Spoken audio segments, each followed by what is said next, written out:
제가 어저께 말씀 마지막 즈음 하나님 저에게 주신 마음 중에 하나가 이 부흥회 때 감사 헌금 이렇게 올려드리면서 제목들을 이렇게 쭉 올리시는 것들을 제가 이렇게 봤는데, 담임 목사님 허락하시면 또 이 기도 제목을 저한테 정리해서 좀 보내주시면 오늘하고 내일 제가 다음 달에 예루살렘을 가는데, 뭐 유대인들은 아니지만 우리가 유대인들이 하는 것처럼 유대인들은 그 기도 제목을 그렇게 통곡의 벽에다 이렇게 꽂아놔요. 1년 내내. 언제 한번 다 정리하냐면 6월절에 그걸 다 정리하면 하는데, 그래서 요즘에는 그렇게 한대요. 예루살렘 전쟁 때문에 찾아오지 못하니까 유대인들이 3불인가 5불 이렇게 대행업체 통해서 기도 제목을 보내주면 대신 꽂아주는 그런 사무실도 있답니다. 저는 1달러도 안 받을 테니까 이번에 우리 감사임을 제가 한 분 한 분 다 누군지 모르잖아요. 그리고 또 언젠간 또 하나님이 또 저희들도 만날 기회도 주시겠지만, 오늘 아침 오늘 저녁 이렇게 드려진 예물 기도 제목, 이렇게 오늘 저녁에도 기도 제목을 꼼꼼하게 적으셔서 올리시면, 제가 예루살렘 가는 길에 제가 한 달 정도 사역을 하러 가요. 뭐 지금은 성지순례객들이 있거나 그런 곳이 아니니까, 또 제가 목회했던 예루살렘 교회가 어려운 가운데도 라면 사역을 계속해서 이번에 라면을 좀 가지고 가고, 또 주신 헌금들이 있어서 헌금들을 또 전달하고, 그런 시간, 또 저도 잘 못하지만 라면을 다 기계로 안 끓이고 다 손수 끓여줘요. 끓여주기 때문에 좀 가서 사역도 하고 그러려고 하는데, 그 시간 그 통곡의 벽에서 멀지 않는 곳이에요. 그래서 시간 될 때마다 가서 기도를 하려고 합니다. 여러분도 오늘 저녁에 그 기도 제목 이렇게 적어서 주시면, 우리 저 꼼꼼한 김지영 전사님 수고스럽지만 그냥 적으셔서 저한테 보내주시면, 요즘 이 카톡이 너무 좋아. 네. 어저께 우리 강의하면서 학생들한테 숙제를 내줬는데, 내일 오전까지 숙제 제출하세요. 그러니까 밤 12시에 까똑 하는 바람에 네, 아주 참 좋아요. 그래서 카톡으로 또 저한테 보내주시면 그렇게 기도하겠습니다. 우리의 마음을 아시는 주님이기 때문에 어디 있어든 기도하면 다 응답하시죠. 특별히 예루살렘을 방문하는 또 저에게 그 기도 제목을 주시면 제가 함께 기도하겠습니다. 저는 어저께 예수님으로 인하여 살아가는 삶, 그걸 우리가 예수님에게서 한번 배워보자.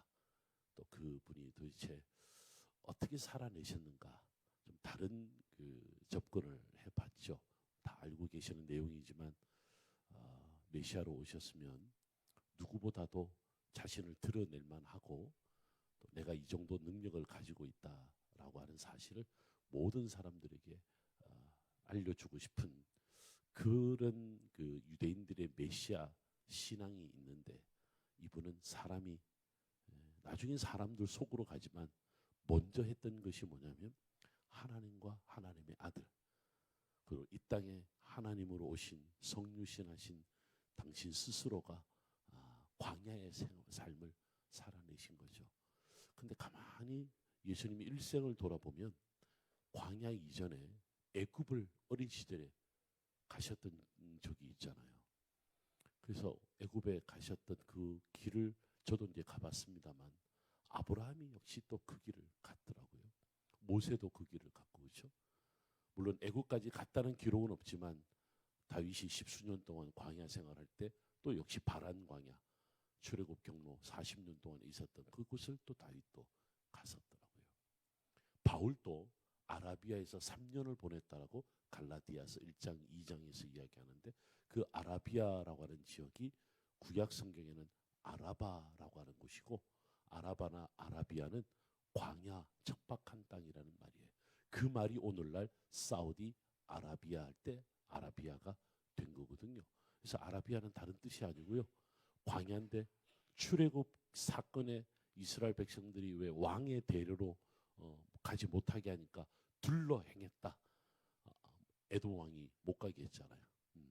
그런 지역이 바로 아라바 그렇게 보면 예수님조차도 이스라엘 역사 가운데 이 백성을 향한, 아니 하나님의 백성을 향한 마음이 그들 속에서 그들과 더불어 살아냈다라고 하는 것이 우리에게 참 큰 은혜인 것을 믿습니다.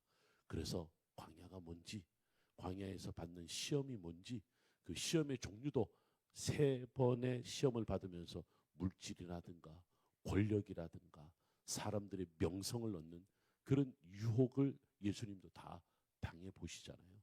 그런데 그것을 극복하고 맞서서 어떻게 하나님의 나라를 선포하는지를 우리가 어저께 배웠죠. 예수님은 갈릴리로 가셔서 그들을 위로해 주셨잖아요. 사실은 저는 요즘에 우리 시대에 가장 필요한 키워드가 뭐냐라고 보면 위로 같아요. 그래서 우리가 예수님 때문에 위로받은 것처럼 나도 누군가에게 위로가 되어주는 사람, 그냥 싸우려고 하지 말고 얼굴 붉히면서 목소리 톤만 한 톤만 낮춰도 마음이 안정되는데, 그렇죠? 그래서 그냥 웃어주기만 하면 되는 거죠. 요즘 우리 오래간만에 우리 제자들이나 학생들을 만나면 그래요. 교수님 얼굴 빛이 좀 달라졌습니다. 이래요. 왜 그러냐니까 호랑이가 아니에요. 이래 저보고. 그렇게 저가 호랑이였대요. 그것도 모르냐고. 아니 지금 그 금방 배웠는데 그게 머릿속에 그게 안 들어가냐. 되게 아주 그냥 찐빠로 줬대요 제가. 그리고 목소리가 좀 작나. 그냥 한 톤 올려갖고 그냥 요즘은 웃는 게 할아버지 같아요. 이래요 저보고. 뭐 어떻게 하겠어요. 세월이 흐르니까 좀 그런 게 생기는 것 같아요. 넉넉함이라고 할까? 여유랄까? 뭐 가진 게 있어서 누리는 게 있어서가 아니라 인생이 만큼 좀 살아보니까 다른 사람이 눈에 들어오기 시작하는 거죠. 저는 그 위로하시는 예수님을 생각할 때 가장 제게 예수님의 그 가르침이나 삶에서 보여준 것 중에 하나가 하나님을 사랑하고 이웃을 사랑하는 만큼 하나님의 계명 중에 이보다 더 큰 계명이 없다라고 가르치는데 예수님은요 거기서 한 걸음 더 나가시죠. 누구까지도 사랑하라고? 원수까지도 사랑하라고. 이게 아직도 저는 잘 안 돼요.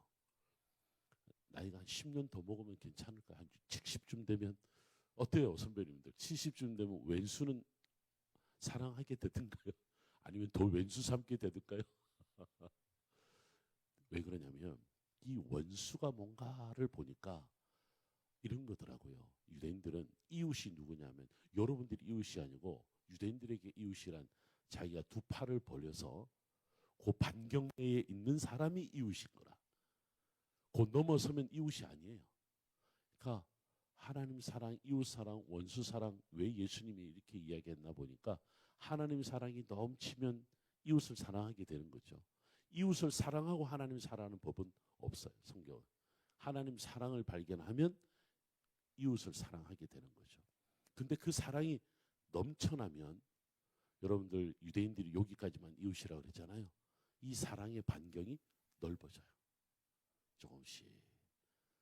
그런데요 어느 날 그 반경 안에 누가 들어와 있어요? 원수가 들어와 있어요. 이게 원수 사랑이라고 예수님이 가르쳐 준 거죠. 내가 받은 위로만큼 우리의 자녀들을, 손주들을, 또 이웃을 사랑하고 또 사랑하고 이해하고 포용하다 보면 어느 날 누가 그 속에 들어와 있어요? 너 여기 있으면 안 되는데 네가 왜 여기 있어? 저도요 마음이 섭섭하다가도 한 5년 정도 지나면 잊어버리는 것 같아. 이거 참 정말 주신 은사 가운데 하나가 좋은 게 잊어버리면 은사 같아. 그러니까 어느 날 왼수 같은 놈이 왼수가 아니라 그냥 이웃이 되는 거지. 예수님이 그래서 원수 사랑하라고. 오늘 여러분들 하나님 나라가 전파된다고 했죠. 전파되는 것이 확장이라는 개념이에요. 그래서 이걸 신학적인 용어예요. 사실은 하나님 나라 확장이라고 하는 것이 아주 중요한 신학의 선교의 아주 중요한 개념입니다. 근데 이 하나님 나라 전파, 하나님 나라 확장은 내 안에 하나님이 없는데 어떻게? 내가 누구인지도 모르는데 어떻게? 내가 그 이웃을 사랑하지 않는데 어떻게? 내가 그를 위로하지 않는데 내가 어떻게? 그러니까 내가 살아야 다른 사람들에게 내가 이렇게 살아났는데 너도 살아야지. 그것이 예수님의 가르침인 거죠. 바울이란 사람이 다메섹으로 가는 길에 예수님을 만났어요. 바울은 태어났던 곳도 가봤고 공부했던 데도 가봤고 실제로 그 공부했던 데서도 저도 공부를 해봤고 그 유대인들은 명예심이 대단해요. 다른 명예심이 아니라 하나님의 말씀 즉 토라를 이만큼 안다라고 하는 명예심이 대단해요. 이스라엘 역사상 가장 빠른 나이에 랍비가 된 랍비 한 명인데 만 19세에 랍비가 됐어요.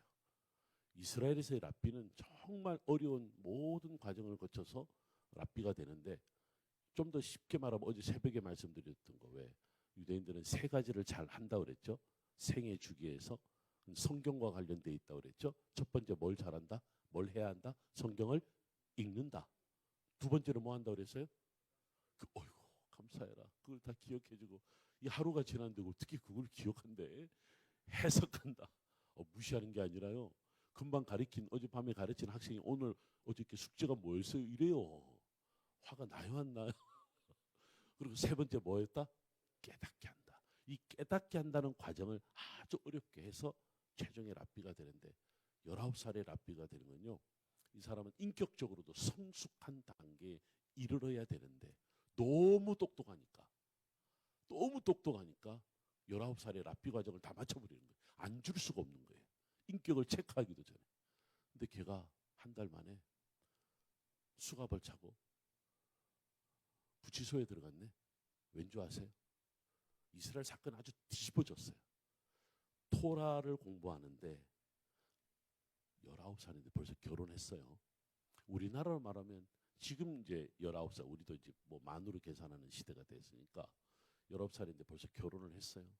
애가 막 울었나 봐. 그 애를 던져버린 거예요. 벽에다가. 그 벽에 던지니까 애가 어때요? 그 자리에서 죽었죠. 근데 더 웃긴 거는 종교재판까지 같이 열렸는데 종교재판은 이랬대요. 토라를 공부하다가 일어난 일이기 때문에 죄를 묻지 않는다 이래요. 여러분 율법주의라는 게 이런 거예요. 율법주의야. 그런 데서 공부한 사람이 바울이야. 바나바고. 우리가 생각하는 율법주의라는 이 자체가 얼마나 위험한지를 저는요 그들을 삶 속에서 굉장히 많이 느꼈어요. 우리 교인들하고 이렇게 청년들이 많아서 예배를 마치고 유대인들이 사는 동네를 지나가는데요. 좀 이제 여름이니까 우리 젊은 아이들이 옷을 좀 가볍게 입었죠. 유대인들이 지나가면서요 눈을 감고 지나가요. 이렇게. 쟤네들 저러다가 왜 저러지? 안 보려고. 이방인이기 때문이 아니라 저렇게 입고 다닌다고 안 보려고. 그리고 우리가 오면 이방인이 오면 삥 돌아서 가요. 제일 흥미로운 게 뭐냐면요. 한 번은 새벽 4시쯤 됐나 10시간 문을 우리 집에 꽝꽝꽝 두들겨요. 뭔가 했더만은 옆에 탈무드 학교 다니는 학생들이 글쎄 그 좁은 집에 8놈이 살고 있는 몰랐죠 저는. 그래서 왜 그러냐 그러니까 우리 집에 좀 자꾸 와달래. 여학생들이었어요. 그래서 내가 아니 얘네들이 이방인을 자기 집안에 들여 있을 수도 없는데 얼마나 급했으면 그렇게 했어요. 딱 들어갔는데 뭘 도와달라고 불러놓고 뭘 도와달라고 말을 안 해. 근데 뭐 음악 소리가 좀 들려서 뭐지? 그래서 저한테 제가 뭘 도와드릴까 그러니까 그게 뭐 한참 히브리어로 설명을 해요. 저 도저히 이해가 안 돼. 뭐하냐니까 한 명이 퍼포먼스를 해요. 뭐 이렇게 전기를 뽑는 이런 거를 흉내를 내주는 거예요. 그때서야 제가 음악을 꺼달라는 소리구나. 알고 보니 이 알람인데 알람이 자동으로 꺼져야 되는데 알람이 자동으로 안 꺼지는 알람을 맞춰놓고 잤나 봐. 근데 알람을 꺼야 되는데 그날이 대속죄일이라 아무것도 건드릴 수가 없어요. 제가 알람 꺼줬잖아요. 새벽 4시에 가서. 알람만 꺼준 줄 아세요? 어떤 집은 냉장고 줄 빠졌다고 줄도 꽂아주고 엘리베이터 버튼도 못 눌러요 얘네들은. 그래서 엘리베이터 버튼도 눌러주고. 여러분 저하고 나중에 성지순례를 가시면 안식일날 유대인들이 사는 그 동네 호텔에 가보면요, 안식일날 엘리베이터가 한 층마다 서는 게 있어요. 10층 올라가는데 딱 1시간 걸려요. 자동으로 열렸다가 자동으로 닫렸다가. 그게 율법주의라는 것을 저는 온몸으로 느끼죠. 근데 예수님이 오셨어요.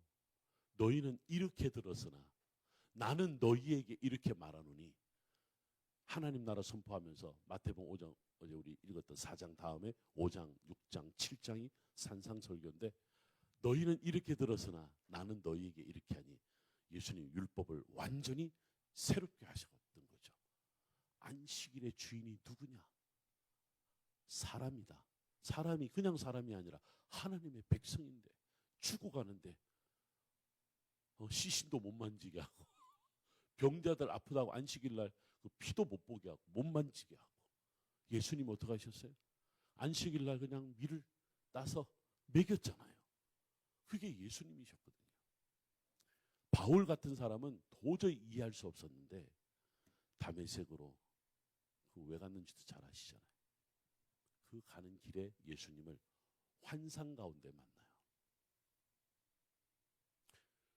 그리고 난 다음에 그의 일생이 바뀌는데, 저는 여기에 좀 궁금한 게 생겼죠. 성경 읽다가도 뭐 믿지 않는 게 아닌데, 유대인을 잘 아는 저로서는 아니 이게 환상 체험이 얼마나 대단했으면 그 율법주의자가 어떻게 저렇게 바뀌지라는 거예요. 바뀌기 쉽지 않거든요. 그런데 여러분, 행전이에요. 그러니까 어떻게 살아낼 것인가를 사도행전이 바울을 통해 그대로 잘 보여줬는데, 여러분 오늘 시간이 되시면 사도행전 1장부터 한번 찬찬히, 1장부터 말고 8장부터 9장부터 읽으면 바울의 이야기가 나와요. 한 8장 9장부터 쭉 한번 읽어보세요. 바울이 가는 길에 있어서 방향을 바꿀 때가 있습니다. 바다를 건널 때나 또는 지역을 넘어서 다른 지역으로 가거나 유대인들에게서 이방인에게로 복음이 전해지거나 그럴 때마다 사건 하나를 경험해요. 그 사건이 뭐냐면 성령이 그에게 임하여 성령을 체험하여 라는 말이 곳곳마다 나옵니다. 저에게는요, 이 말이 왜 저에게 와닿냐면, 율법을 넘어설 수 있었던 것은 성령 체험이다 라고 하는 것이 성경이 우리에게 가르쳐줘요. 아무리 똑똑해도, 아무리 세상을 보는 지혜가 있어도 주님이 우리에게 주시는 것을 이겨낼 수가 없습니다. 그걸 그대로 몸소 살아냈던 사람이 누구냐면 바울이라는 사람이에요. 저는 오늘 설교 제목을 뭐라고 정했냐면, 하나님의 백성 담대한 길에 서다 라는 말에 오늘 읽었던 성경 구절에 두 개의 부사라는 단어가 나옵니다. 하나는 담대하게, 또 하나는 뭐죠? 거침없이. 담대하게, 거침없이, 이 두 개의 부사구는 꼭 여러분들이 눈여겨봐야 돼요. 스스로가 담대한 적이 없어요. 성령께서 그를 담대하게 했고요, 성령께서 그를 거침없이 사용하셨다라는 거 하는 겁니다. 그래서 제가 그래도 공부를 했으니까 공부한 척을 지금 제가 계속 조금씩 말씀을 드리는데, 성령이라는 단어를 쭉 추적을 해봤어요. 구약 성경에도 성령을 통해서 사람의 삶이 바뀌었는 것, 가던 길을 바꾸고, 그리고 전혀 다른 세상을 경험하는 것, 전혀 다른 사람을 만난 사람이 있었나라고 보니까 그런 사람은 둘째치고 성령이란 단어가 단 한 차례도 나오지 않습니다. 구약 성경. 근데 그도 이해가 돼요. 왜냐하면 하나님은 누구를 통하여 그들에게 말씀을 전했다고 했죠? 어저께 말씀드렸나요? 그렇지, 선지자, 예언자. 예언자의 역할이 뭐다? 하나님의 말씀을 전달하는 자다 그랬죠. 앞을 미리 내다보는 게 아니고요, 하나님이 주신 것을 내다보는 것처럼 비춰지는 거지, 하나님의 말씀을 전달하는 게 예언자인데, 예언자들이 전했기 때문에 성령의 역할이 없었던 거죠. 그런데 이제는 예언자, 선지자란 말이 더 이상 나타나지 않아요. 그러면 이 예언자 선지자의 역할을 이제 누가 어떻게 역사하냐면 성령이 역사하는 거죠. 그래서 성령이란 단어는 신약 성경에 들어와서야 특별히 예수님 이후 시대에 예수로 살아낸 사람들에게만 이 단어가 구체적으로 나타나고 있다는 거죠. 특별히 바울이 성령 체험을 했다는 거예요. 성경은 환상이라고 표현하지만 사실은 그건 성령 체험이죠. 성령 체험이 그로 하여금 광야로 가게 했던 거예요. 성령 체험이 예수님처럼 위로자로 살게 했던 거예요. 성령이 그를 죽었다가 살아나신 예수님을 믿게 했던 거죠. 오늘 우리 하루 종일 이걸 좀 붙잡고 살아갔으면 좋겠습니다. 하나님, 내 삶의 방향에 터닝 포인트가 필요합니다. 내 삶에 있어서 시각이 좀 새로워지길 원합니다. 지금까지 나는 이런 성격으로 살았는데 위로자로 살지도 못했고 남을 돌보는 말 한마디도 못했고 남의 입장에서 상대방의 입장에서 생각을 해보지 못한 내가 하나님 내 삶을 좀 바꾸고 싶습니다. 성령님 나에게 찾아와 주옵소서. 성령께서 내 삶을 바꾸어 주옵소서. 여러분들 이것을 늘 그러고 사셨겠지만 좀 더 구체적으로 어느 정도 성령의 역사가 있었기에 바울이 이렇게 변화받을 수가 있을까라고 하는 거예요. 그 양반의 율법을 어떻게 던진지 아시죠? 초등학문이라고까지 치게 버렸습니다. 배설물이라고 말해버렸습니다. 성령을 체험하고 나니까 그거 하나 목숨줄인 줄 알고 살아왔는데 그게 아니더라고. 여러분들 제가 이 7번의 집회 가운데 계속 성경 이야기를 하지만 이 성경을 우리가 어떻게 다 알겠어요? 평생을 저는 성경을 배워오면서도 여전히 성경이 어렵지만 또 성경이 정말 재밌기도 하다는 거예요. 왜 저에게 어려운 공부를 계속 재밌게 하고 성경을 가르치는 선생으로 살아가냐면 말씀드렸잖아요. 성령의 임재 사건을 경험하다 보니까 볼 때마다 성경이 달라 보여요. 여러분 성경이 세계의 최고의 베스트셀러잖아요. 왜 베스트셀러요? 왜 사람들은 평생 저도 너덜너덜해져가는 성경을 몇 개째 버렸지만 바꿨지만 이 성경을 왜 이렇게 읽고 또 읽어요? 볼 때마다 달라요. 볼 때마다 은혜가 달라요. 그걸 어떻게 설명을 할 수 있어요? 그 설명이 됩니까? 그거는 성령께서 하시는 일입니다. 여러분들에게 설명이 되지 않는 일을 다 우리 경험했어요. 그러니까 여기서 그 더더욱이 주님 앞에 성령 달라고 기도하잖아요.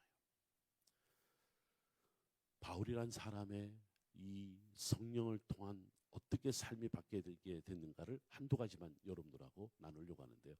바울의 삶이 바뀌게 된 결정적인 이 성령의 임재 사건 중에 하나가 여러분들 그 앞에 어떤 사건이 있었냐면 여러분들 잘 아실 거예요. 엠마오로 내려가는 두 제자. 우리 찬양도 있죠. 엠마오 마을로 가는 두 제자. 요 이야기가 누가복음 24장에 나와요. 누가복음 제일 마지막 장에 나오는데 이 엠마오로 내려간 두 제자 이야기가 마가복음에도 나오는데 마가복음에 나오는 엠마오의 이야기는 엠마오란 말도 안 나와. 그리고 사람 이름도 안 나와. 딱 두 구절만 나와. 근데 이거를 아주 구체적으로 세세하게 기록한 사람이 누구냐면 누가예요. 누가. 질문 한번 해보십시다. 누가복음의 저자는 누구예요? 누가지 뭐. 사도행전의 저자가 누구예요? 에이, 그거는 바울은 예수로 살아낸 사람이고 이걸 적은 사람 누가지. 네, 누가예요. 자, 그러면 제가 왜 이렇게 여러분 아침에 갑자기 머리를 쓰게 하냐면 누가라는 사람이 누가복음과 사도행전을 썼어요. 그러면 누가라는 사람의 시각이 있을 거 아니에요. 사도행전의 시각이 하나님 나라 전파, 하나님 나라 확장이란 성령의 인도하심이라는 것을 구체적으로 기록한 사도행전의 이야기가 어디에도 나와야 돼요? 누가복음에도 나와야 되는 거예요. 그래서 여러분들 누가복음 읽을 때 사도행전을 같이 읽어봐요. 사도행전을 읽을 때 누가복음을 같이 읽어보면 누가라는 사람이 어떤 관점에서 썼는가를 알 수 있는데, 특별히 엠마오로 내려가는 두 제자 이야기에 포커스를 한번 둬보세요. 자, 제 머리를 한 번만 더 봐주세요. 그날 우리나라가 여기 있고 이스라엘이 여기 있다. 기억하시죠? 그러니까 이스라엘이 아시아다라고 사람을 잘 모르더라고요. 뭐 저 중동 그리고 저 뭐 유럽 이렇게 이야기하는데 이 같은 아시아 판때기에 같이 있어요. 그래서 우리는 동아시아, 걔들은 서아시아 이러는 거예요. 이번에 이 머리 갖고 제가 뭘 이야기하냐면 꼭지가 예루살렘이에요. 예루살렘이 이렇게 높은 데 있어요. 네, 우리 목사님이 나오시면 더 기가 클 텐데, 네, 어쨌든 이 높이에 있어요. 여러분 여기가 동쪽이고 여기가 서쪽이에요. 유대인들은 서쪽으로 내려가는 법이 없습니다. 왜냐하면 이 지중해 바다 쪽인데 이쪽으로 내려가면 죽는 줄 알아. 왜 그러냐면 서쪽이라는 뜻 자체가 동서남북의 서쪽이 아니고요. 구약서기서 말하는 서쪽은 뒤편이란 뜻이에요.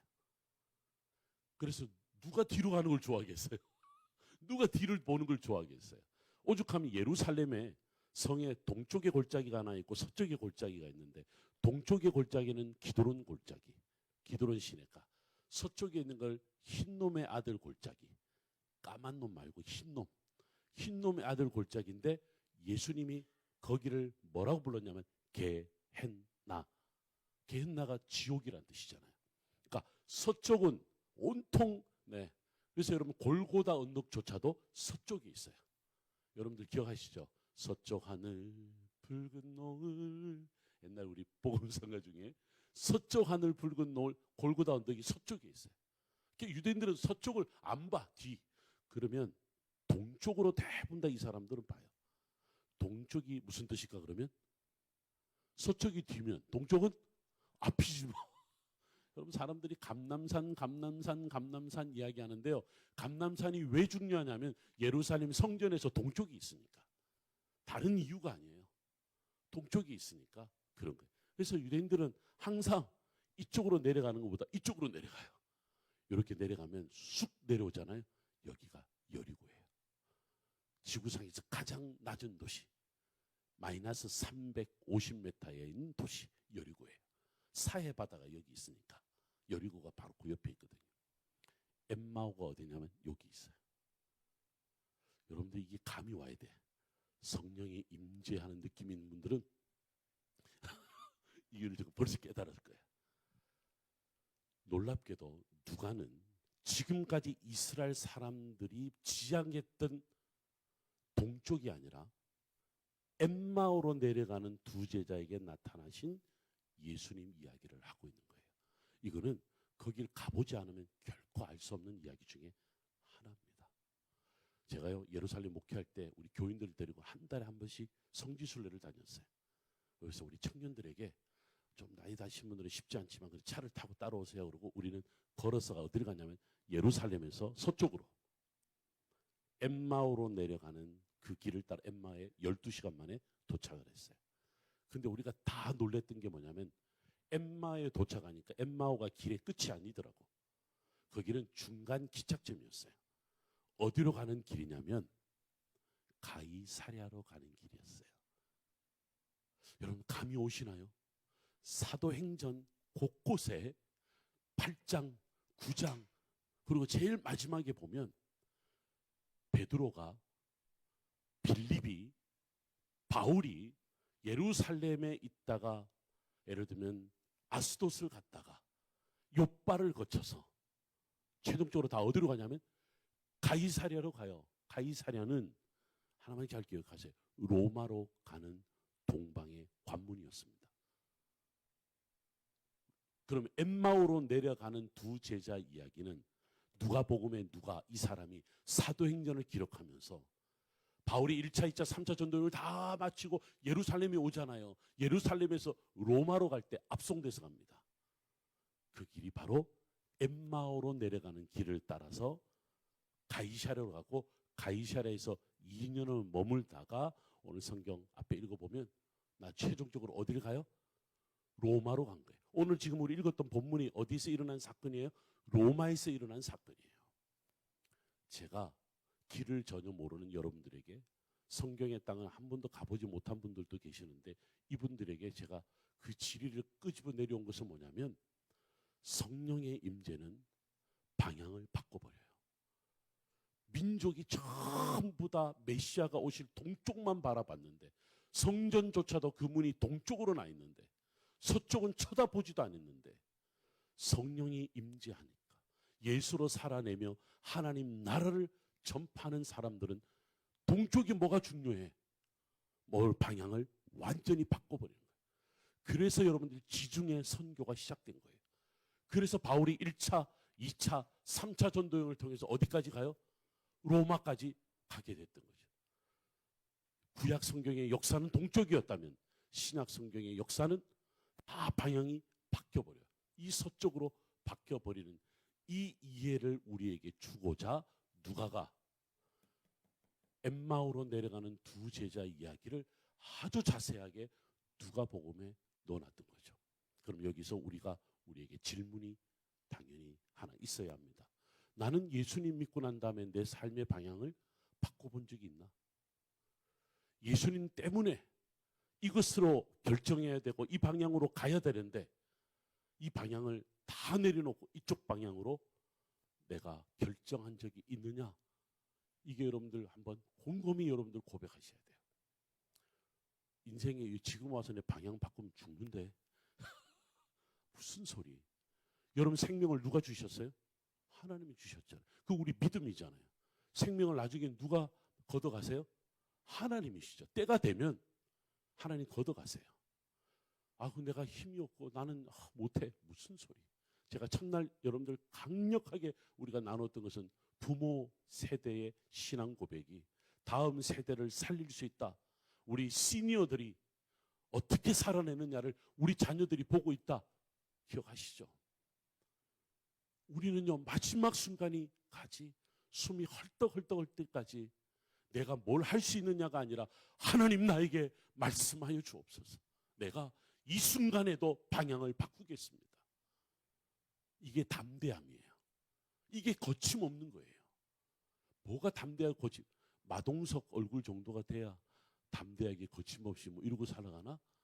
범죄도시 4를 한번 슬쩍 보니까 와 주먹 하나가 되니까 모든 문제 다 해결하더만. 여러분 성령께서 하시는 일은 우리의 인생을 바꿔놔요.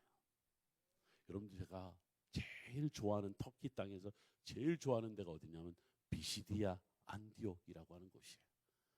비시디아 안디옥에서 이고니온으로 가는 길을 지금도 저는 눈에 선하게 그려지면서 해발 1600m를 넘어가야 돼요. 그러니까 꼭대기까지 올라가면 2000m가 넘죠. 비시디아 안디옥이 1200~300m에 있는데 거기서 이고니온으로 가려면 큰 산을 넘어야 돼요. 눈 내리는 그 산을 넘어서 가는데 바울이 비시디아 안디옥에서 이고니온으로 갔던 이유는 뭐냐면 비시디아 안디옥에서 그렇게 복음을 전했는데 이방인들은 오히려 변화받는데 정작 들어야 할 유대인들이 변화받지 않는 거예요. 그래서 어떻게 해요? 첫 번째 안식일에는 너무 좋아서 막 열심히 듣더만 나중에 보니까 이방인들이 더 좋아하니까 시기하잖아요. 그래서 바울을 쫓아내잖아요. 쫓아내기만 해요. 쫓아가서 바울을 괴롭히잖아요. 여러분 나중에 루스드라까지 왜 그 디모데의 고향 루스드라 가서는 어떻게 거반 죽게 만들었잖아요. 성 밖에다 내 던져버렸잖아요. 죽은 줄 알고. 그 정도로 바울이 그 고난을 당했던 길이 바로 비시디아 안디옥에서 이고니오로 가는데 여러분 나중에 사도행전 13장을 한번 쭉 읽어보시면 그 가는 길이 기뻤다라고 나와요. 왜 기뻤냐? 성령으로 기뻤다 일어나요. 왜 성령이 무슨 일을 했느냐? 갑자기 그가 늘 알고 있는 성경 구절 하나가 떠올랐다고 성경에 나옵니다. 이사야서 49장 5절 6절 말씀이 나오는데 내가 너를 이방인의 사도로 삼겠다. 너를 이방인에게 구원의 빛을 비추는 도구로 삼겠다. 방향만 바꾼 게 아니에요. 선교의 대상을 유대인에게서 어디로? 이방인에게로 바꾸는 사건이 비시디아 안디옥에서 이고니온으로 가는 데에 일어났던 사건이에요. 방향을 완전히 바꿔놓았다는 거지. 그리고 사람도 바꿔놨다는 거지. 그 이방인들은 한 번도 생각을 해본 적이 없어요. 왜 여러분들 이런 이야기 아시죠? 2차 전도여행을 시작하는데, 요 1차 전도여행이 아니고 2차 전도여행을 시작하는데 바나바와 바울이 싸웠어.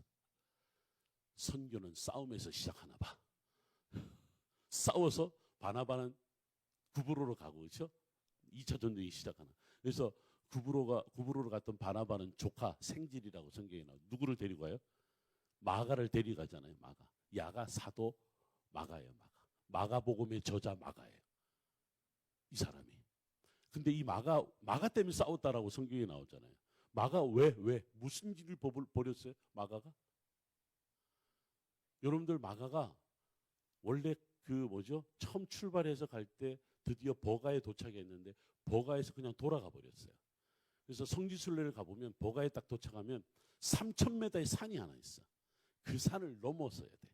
그래서 사람들이 하는 말이 마가가 두려워서, 저 산을 넘는 것이 두려워서, 체력이 문제도 있을 수 있지만 그 험한 길을 가는 게 싫어서라고 보통 이야기합니다. 근데 저는 생각이 좀 달라요. 마가는 아직 이방인들을 향한 마음이 아직 없었던 거예요.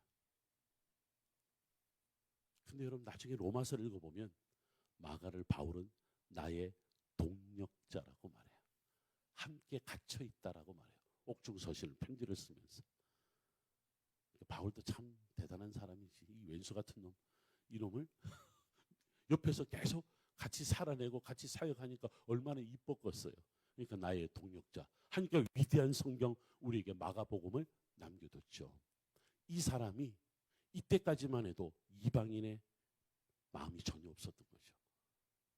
그런데 바울이 2차 전도여행, 3차 전도여행, 그 전도하는 가운데 하나님 나라가 어떻게 전해지는지, 성령의 인도하심이 무엇인지, 성령과 함께하는 사람이 얼마나 담대한지, 얼마나 거침이 없는지를 이 사람도 배우기 시작하고 그 길을 따라가는 거죠. 여러분들 그 이후로 바울을 따라간 얼마나 많은 제자들이 있습니까? 저도 지금도 따라가니까, 우리 목회자들도 그렇게 따라가니까. 바울이 그때 그 방향을 바꾸지 않았으면, 바울이 그때 유대인을 넘어 이방인에게 향하지 않았으면 어떻게 됐을까? 우리에게 복음이 전해졌을까라고 하는 겁니다. 그거는요, 성령께서 하셨던 일이에요. 율법이 아니에요. 율법은 오히려 사람을 죽이는 것이었지만 성령은 사람을 살리는 것이었습니다. 이쯤 되면 우리도 여전히 뭘 구해야 돼요? 성령을 구하는 거죠. 하나님, 제가 이런 정도밖에 안 됩니다. 좀 더 믿음의 신앙의 눈을 더 넓게 가지고 더 큰 방향을 보게 하여 주옵소서. 여러분, 우리 기도는 한다 그랬잖아요. 기도하는 목적이 뭐예요? 그냥 우리끼리 모여서 기도만 하고 흩어지는 게 이게 우리 목적이 아니잖아요. 내가 바뀌어야지. 내 삶의 방향이 바뀌어야지. 그러면 시간 기도할 때마다 뭘 해야 돼요? 성령의 임재를 경험하는데, 성령의 임재를 경험하면 방향을 바꿔야지.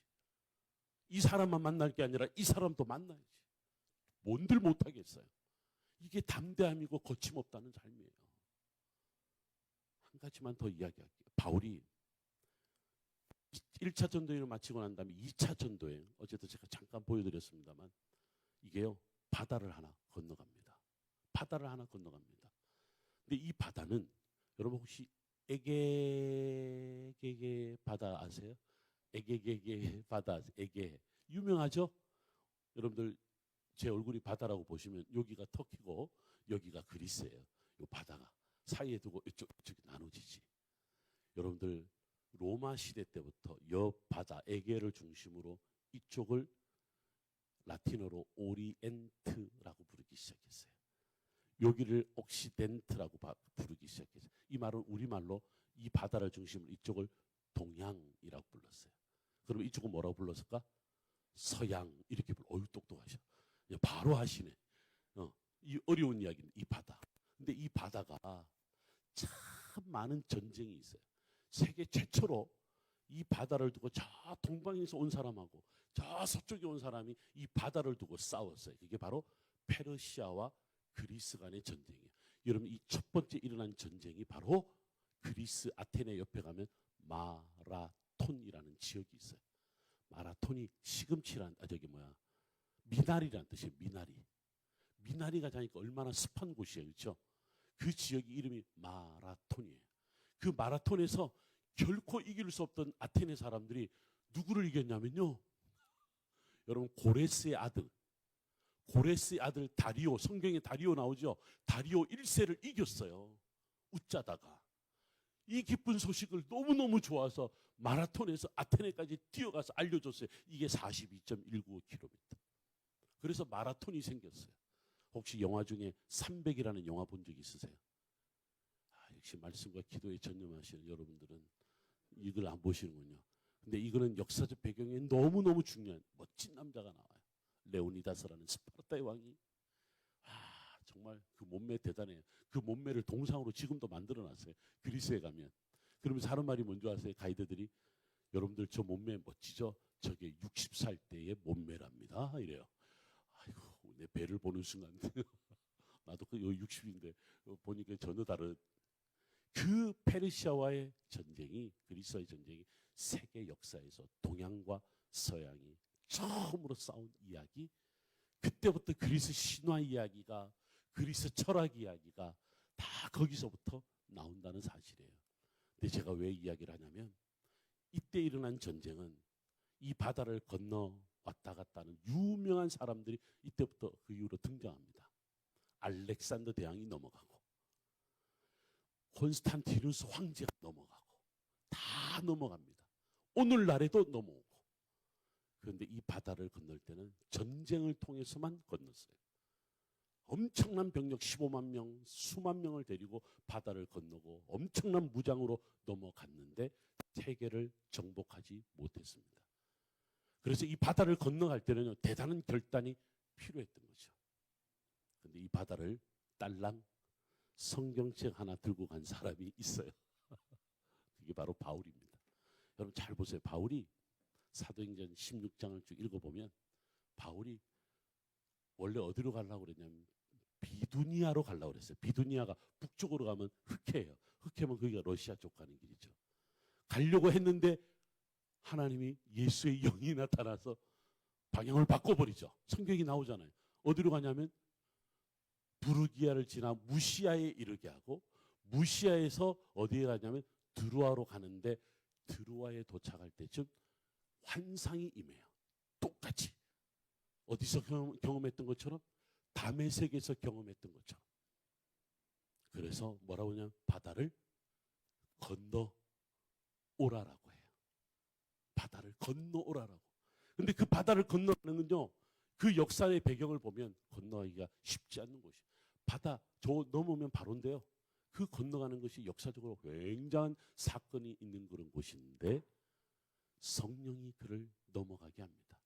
그래서 성경책을 듣고 그가 성경에 보면 사모드라게를 거쳐서 네아폴리에 도착했고 마게도냐의 첫 성 빌립보에 들어갔다라고 하는 성경 이야기가 나옵니다. 요거는 단순히 여러분들이 빌립보 가서 드디어 유럽의 첫 성 복음이 하나님 나라가 전파되었구나 이렇게만 볼 일이 아니에요. 바다를 건너는 것은 대단한 사건이었어요. 성령이 얼마나 강력하게 임했으면 한 번도 생각하지 않고 다른 데로 가려고 그랬는데 그 바다를 건너가게 했다는 거죠. 말씀을 한번 우리 맺어가 봅시다. 바울이란 사람이 다메섹 도상에서 예수님을 만나고 난 다음에 예수님처럼 살겠다고 나서서 광야로 가고 자기가 그렇게 핍박했던 사람들이 자기를 다시 핍박하자 전혀 대항하지 않았죠. 숨죽이고 살았습니다. 오죽하면 자기의 고향 다소로 들어가서 조용히 지냈는데 바나바가 그를 다시 불러 세우죠. 여러분 그 사건은 뭐냐면 우리로 말하면 세상 말로 하면 자숙하는 시간 그거 시간일 수는 있겠지만 본인이 누구인가를 율법의 대단한 학자라고 날뛰었던 자신을 돌아보면서 하나님의 때를 기다리자. 하나님이 나를 쓰실 때가 있겠지. 아라비아에서 예루살렘에 와서도 그런 오해를 받고 결국은 다소에 가서 바나바가 그를 데려가기까지 그게 있었던 거죠. 그러고 난 다음에 그는 방향을 서서히 서쪽으로 또 서쪽으로 또 서쪽으로 복음이 그렇게 서쪽으로 지중해 바다를 건너고 나중엔 대서양을 건너고 나중에는 태평양을 건너고 어디까지 와요? 사랑하는 우리의 조국 대한민국까지 복음이 전해진 거죠. 한 사람의 결단, 한 사람이 방향을 바꾸는 거. 만약에 바울이 그 서쪽, 유대인들이 정말 가기 싫어했던 그 서쪽을 향해 가지 않았다면, 성령의 임재를 그냥 무시해버렸다면, 성령의 임재를 경험하더라도 담대하지 않았더라면, 담대함을 넘어 거침없이 살지 않았더라면 그 복음은 중단되고 또 중단되었을 겁니다. 이 새벽에 찐 우리 멤버들, 이 새벽에 정말 힘들고 어려운 여자에 이 자리까지 나온 여러분들이 그렇게 한번 살아보십시오. 사실은요, 성령만 체험하면 별거 아닙니다. 시각이 바뀌어요. 만나는 대상이 바뀌어요. 내가 갖고 있는 꿈이 더 높아지고 더 멀어져요. 그래서 우리는 오늘 하루 종일, 오늘 마지막 집회 때까지 성령님 나를 바꾸어 주옵소서, 나의 방향을 바꾸어 주옵소서, 우리 이웃을 넘어 원수까지도 사랑할 수 있는 마음을 주옵소서. 이것이 오늘 우리 안에 큰 은혜가 있기를 주의 이름으로 축원합니다. 기도합시다. 우리 이 시간에 반주에 맞춰서 주님, 바울이 그렇게 살았군요. 담대하게 살았다, 거침없이 살았다는 말이 무엇인가 했더만 하나님 나라를 전파하는 것이었네요. 하나님 나라 전파가 어떻게 시작되었는가 보니 성령의 임재가 그로 하여금 광야로 가게 하고 위로하는 자로 세우고, 예수님이 죽으신 것처럼 그도 죽고 지내다가 예수님이 살아나신 것처럼 하나님이 그를 다시 세워주셔서 이제는 유대를 넘어 땅끝까지 복음을 전하는 하나님의 사람, 그렇게 살아낸 바울을 오늘 우리는 또 만납니다. 주님, 바울이 그토록 담대하게 거침없이 살 수 있었던 것은 바로 성령 하나님, 이거 외에는 다른 어떤 것도 없어요. 유대인의 정체성, 내가 누구인가를 누구보다도 잘 알았던 그가 어떻게 살지, 어떻게 살아내지. 그런데 그 순간 성령께서 그에게 임자여 주셔서 유대인을 넘어서고 유대 땅을 넘어서게 되고, 그토록 바라봤던 오실 메시아, 동쪽에서 오실 메시아를 기다렸던 그가 방향을 바꿔서 서쪽으로, 열방으로, 이방인에게로 복음을 전할 수 있었던, 로마에서 마지막까지 그가 순교하기까지 예수로 살아낸 거침없는 인생, 성령으로 거침없이 살아낸 그 인생, 오늘 우리도 그렇게 살게 하여 주옵소서. 하나님 나라를 위하여 담대하게 거침없이 살게 하여 주옵소서. 성령이 오늘 우리 가운데 오시옵소서. 성령이 오늘 나를 변화시켜 주옵소서. 성령이여 나의 모든 인생을 변화시켜 주옵소서. 우리 이 시간에 주님 간절히 한번 부르고 기도하겠습니다. 주여, 아버지 하나님, 주님을 간절히 찾는 자들에게 응답하여 주옵소서. 성령의 임재를 구하는 자들에게 성령이 오늘 임하네 이외 아버지 하나님 임하여 주옵소서. 우리의 인생을 바꾸어 주옵소서. 아버지 하나님, 내 마음을 열지 못했습니다. 내 삶을 방향을 바꾸지 못했습니다. 아버지 하나님, 온전히 주여 내 삶을 바꾸며 온전히 내 꿈을 바꾸는 아버지 하나님 귀한 인생 살아낼 수 있도록 인도하여 주옵소서. 아버지 하나님, 주여 오늘 우리가 함께하여 주옵소서. 오늘뿐만 아니라 내 평생 주와 동행하며 성령의